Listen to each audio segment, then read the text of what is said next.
प्रश्न है कि गुरुदेव जी घर में गरीबी बहुत है, क्या करें? बड़ा अच्छा प्रश्न है। गरीबी हमारे भारत देश में बहुत है, श्रीलंका में बहुत है, नेपाल में बहुत है और कई देशों में मैंने देखा है गरीबी बहुत है। तो इस गरीबी से कैसे बचा जाए? देखिए, गरीबी क्यों आती है। सबसे पहली बात, जिसके घर में सुमत नहीं है, संगठन नहीं है, एकता नहीं है, मिलजुल कर काम करना नहीं चाहते हैं, जिस घर के लोग क्रोध ज्यादा करते हैं, जिस घर में लोग गुस्सैल स्वभाव के हैं और एक दूसरे से सलाह नहीं करते हैं, डिसीजन सही नहीं लेते हैं, उल्टा पल्टा काम करते हैं, जब जो काम करना चाहिए वो नहीं करते हैं, मनमानी करते हैं और एक दूसरे से लड़ाई झगड़ा बहुत करते हैं, नशा व्यसन में डूबे रहते हैं, बेविचार में पड़े रहते हैं और साथ साथ में अपनी बुद्धि का सही सदुपयोग नहीं करते हैं, आलसी बने रहते हैं, पड़े पड़े सोते रहते हैं, खाते बहुत हैं, हमेशा बीमार बने रहते हैं, विवेक करते ही नहीं हैं, ऐसे लोगों के घरों में गरीबी आती है। जहां लोग गंदगी भी रखते हैं, अपने स्वास्थ्य का भी ध्यान नहीं रखते हैं। अमीर बनने के लिए सबसे पहली बात है आपको अपने स्वास्थ्य का ध्यान रखना चाहिए, क्योंकि आपका शरीर यदि ठीक है तो इतना निश्चित समझ लो उसी शरीर से ही तो आप काम लेंगे। अगर शरीर आपका स्वस्थ नहीं है, रोगी हो गया, बीमार हो गया, तो आप काम कैसे करेंगे? आप तो हॉस्पिटल में लेटे रहेंगे, दवाई खाते रहेंगे, काम बंद है और 1000 रुपए रोज दवा खा रहे हो, तो गरीबी क्या महागरीबी आ जाएगी। तो स्वस्थ रहे, और स्वस्थ रहने के लिए कम खाना, शाकाहारी भोजन करना, सुपाच्य भोजन करना, ठंडी चीजों को शाम को ना खाना और भोजन के पहले या बीच में सलाद लेना और सवेरे जो है अंकुरित चना, अंकुरित मूंग, अंकुरित गेहूं, इसमें नमक और हरी मिर्ची थोड़ी डाल करके और नींबू डाल करके और इसको प्रेम से खाना, बहुत टेस्टी बनेगा और ये पेट को साफ भी करेगा।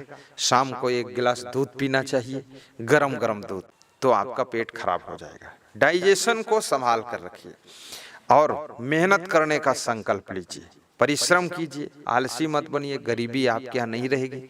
तुलसीदास ने कहा, जहाँ सुमत संपत्ति नाना, जहाँ कुमत विपत्ति निधाना। तुम पति पत्नी रोज लड़ते हो, झगड़ा करते हो, सास बहू खूब चित्था चोड़ लड़ाई चल रही तुम्हारी और ससुर की निंदा करती रहती है। जब घर के लोग घर ही में निंदा बुराई करते रहते हैं, आलोचना करते रहते हैं, पड़ोसी के साथ बैठ करके गप्पा मारना, अपने घर की निंदा करना, तुम्हारे घर में महागरीबी आ जाएगी।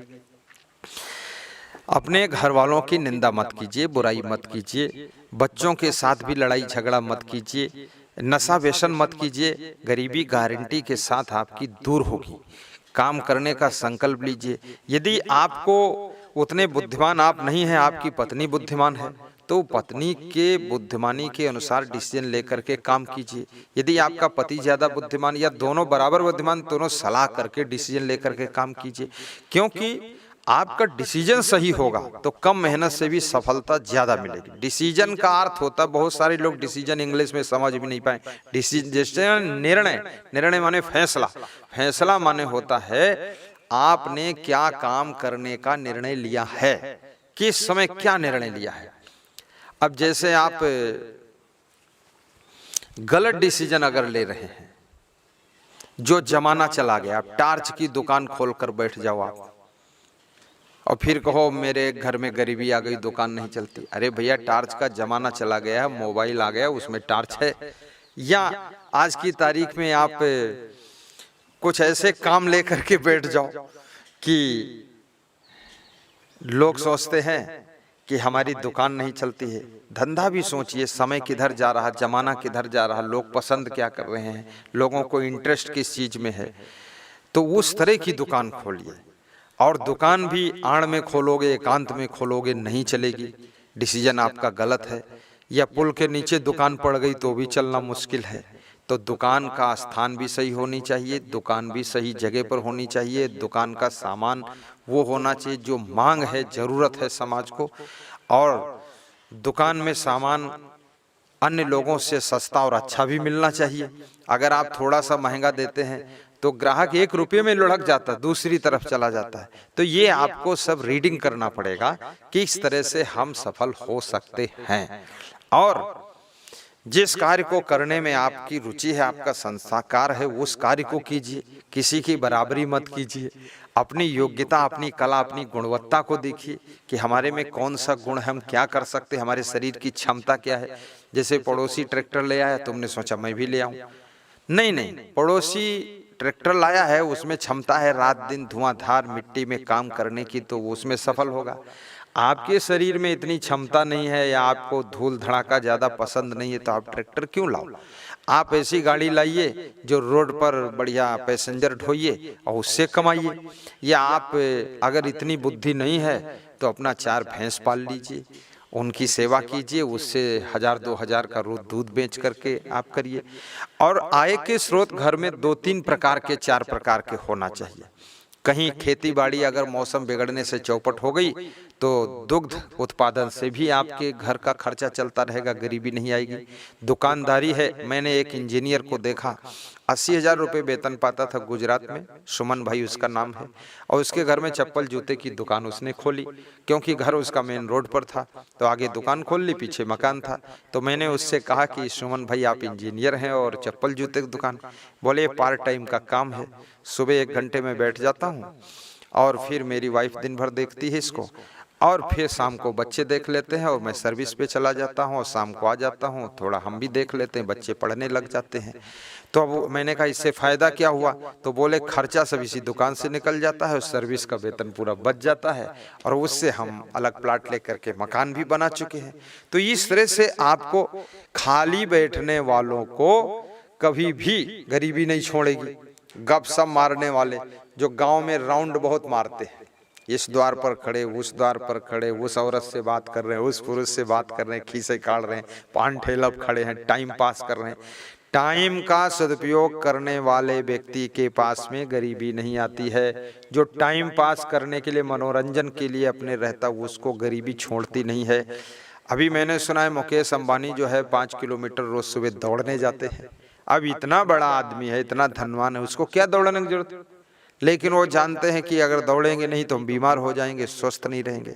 तो आप लोगों को भी व्यायाम करना चाहिए। किसान लोगों का व्यायाम तो खेती बाड़ी में हो जाता है, पशुपालन वालों का व्यायाम तो पशुओं को पालने में हो जाता है, लेकिन शरीर बहुत बढ़ने ना पाए इसका भी ध्यान रखना है, और आपकी उन्नति होगी, आपका विकास होगा। क्रोध करने से लक्ष्मी आपके घर से रूठ जाती है, इसलिए कृपया सहनशीलता को बढ़ाइए यदि आप उन्नति करना चाहते हो। जिसके घर में परस्पर में प्रेम बहुत है, पति पत्नी के बीच में, सास बहू के बीच में, भाई भाई के बीच में, पिता पुत्र के बीच में, उसके घर में गरीबी कभी भी स्वप्न में नहीं आती है।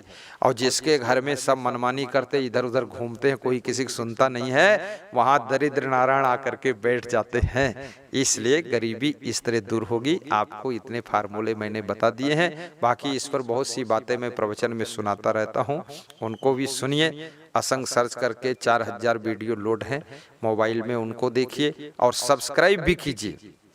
सब्सक्राइब करने से जो भी वीडियो लोड किया जाएगा वो तुम्हारे मोबाइल में फट से दिखाई देने लगेगा, प्रथम तुमको सुनने को मिल जाएगा।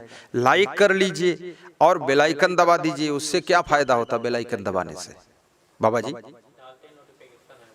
डालते ही नोटिफिकेशन आ जाएगा कि कोई वीडियो डाल दिया गया है, तुमको सूचना मिल जाएगी। और शेयर करने से दूसरों को लाभ मिल जाएगा। जो तुम्हारे मित्र हैं, रिश्तेदार हैं, तुमसे जुड़े हुए हैं और गुरुदेव के प्रवचन को नहीं जानते हैं, उन तक पहुंचेगा तो वो लोग भी उससे लाभ लेंगे। तो ये सब करना भी सीखिए, बुद्धू बन करके मत रहिए, और शिक्षा योग्यता भी प्राप्त करिए, नई नई कलाएं सीखिए। मान लिया आपके पास में जमीन भी कम है तो आप बहुत से काम कर सकते हैं। राजगीर मिस्त्री का काम सीख लीजिए, उसमें 500-600 रुपये रोज मिल जाएंगे आपको। अब आप एक मजदूर का काम करोगे खेत में तो 200-250 रुपये ही मिलेंगे, वो भी काम सीख लीजिए।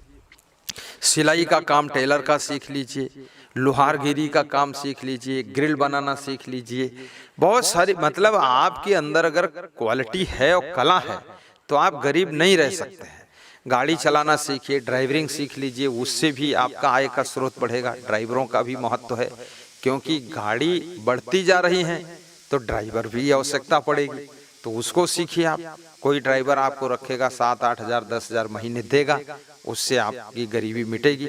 तो ऐसे कुछ हुनर सीखना चाहिए, तब गरीबी मिटती। खाली हाथ पर हाथ धर के बैठे रहो तो गरीबी नहीं मिट सकती है। तो आपकी गरीबी दूर हो, ऐसी मैं शुभकामना करता हूँ, और आप धन धान्य से पूर्ण हो, आपके घर में सुख शांति आए, ऐसा मैं आशीर्वाद देता हूँ।